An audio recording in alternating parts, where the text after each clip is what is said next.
आ रहेगा। कुछ लोग बोल रहा है कि जो डिलिस्टिंग का बीमारी जो है ना, गणेश राम 2-3 साल में बैठ गई, पूरे डिलिस्टिंग का झगड़ा खत्म हो जाएगा। ये मिशनरी बोल रहा है। उन मिशनरियों को मैं बोलना चाहता हूँ, रोजी रोजगार का काम छोड़ करके हजारों की संख्या में बगीचा के सड़क पर और थिरकते हुए डिलिस्टिंग होना चाहिए। धर्मांतरित लोगों का आरक्षण बंद होना चाहिए। ऐसे जोर से नारा लगाते हुए हम लोग बाजार घाट से छुट्टी में। मैं आप लोगों को बधाई देना चाहता हूं, इसलिए बधाई देना चाहता हूं कल जसपुर में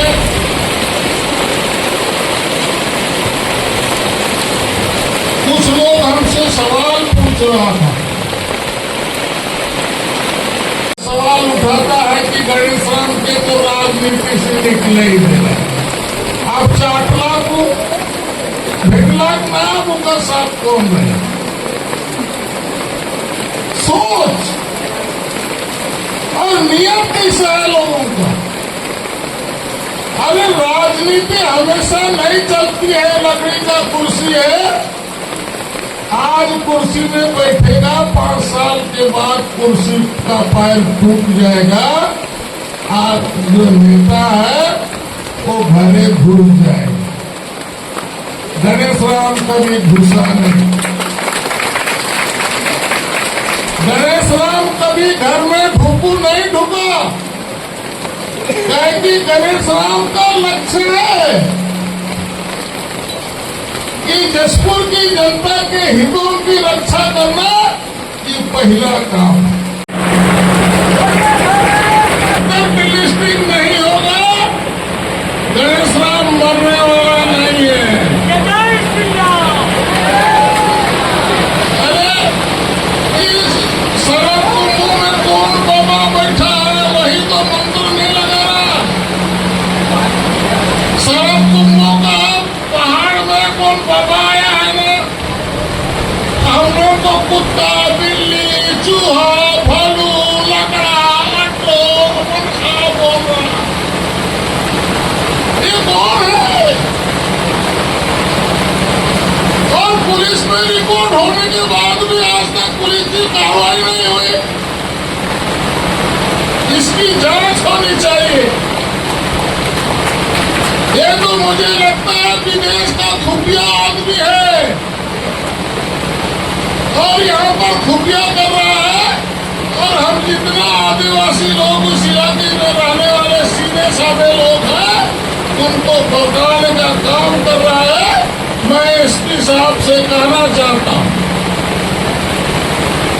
मेरा एसपी साहब से आग्रह है कि आप सरकार को लिखिए, छत्तीसगढ़ सरकार को लिखिए कि लड़ंग धड़ंग कौन किसान और बाबा आगे अपने को नागनाथ बोल रहा।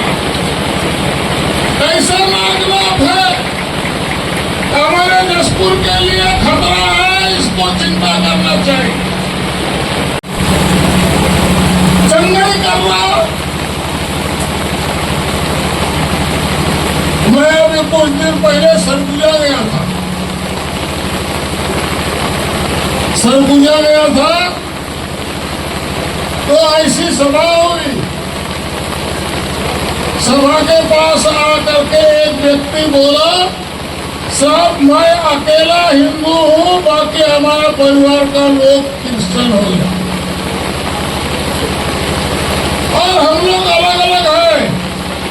मैं मर जाऊंगा लेकिन क्रिश्चियन नहीं बनूंगा। लेकिन मैं क्रिश्चियन भी बन रहा हूं और इसलिए उन लोग परिवार के लोग दबाव डाल रहा। उन लोग बोल रहे हैं कि जब तक क्रिश्चियन नहीं बनोगे तो हम आपको जमीन का बंटवारा नहीं देंगे। में जंगल की कटाई,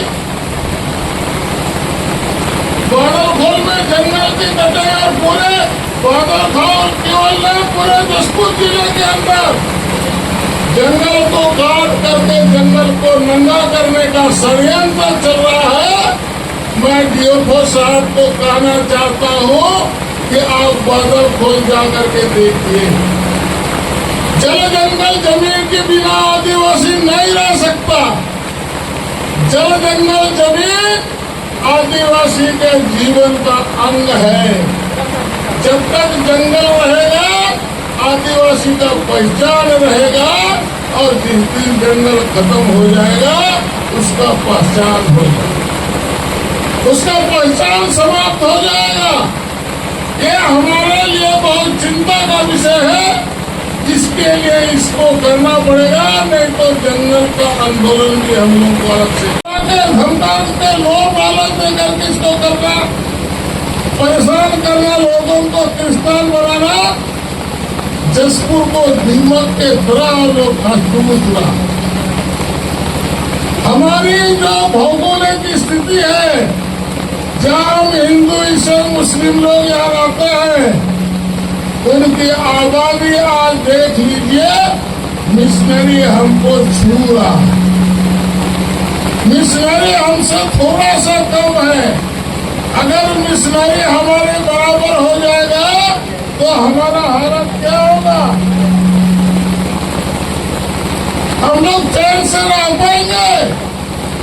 और इसलिए रैली मैं जितना भी अधिकारी कर्मचारी लोग हैं, पुलिस के मित्र हैं, हम सबको बताना चाहता हूँ कि आपके थाना के इलाके में भी चंगाई हो रहा है और आपकी भी ड्यूटी बनती है कि रिपोर्ट करेगा, तब जांच होगा, तब लिखेंगे। अरे आप भी इसी क्षेत्र के, इसी प्रदेश के रहने वाले लोग हो, हमारी जो हालत होने वाली है वो हालत आपके लिए। इसलिए जनता के साथ मिलकर के और सब लोग मिलकर के जशपुर को कैसा सुरक्षित करना चाहिए, उसके लिए सरकारी तंत्र में रहने वाले लोग भी प्रत्यक्ष अप्रत्यक्ष रूप से जशपुर के हितों के लिए चिंता करना चाहिए।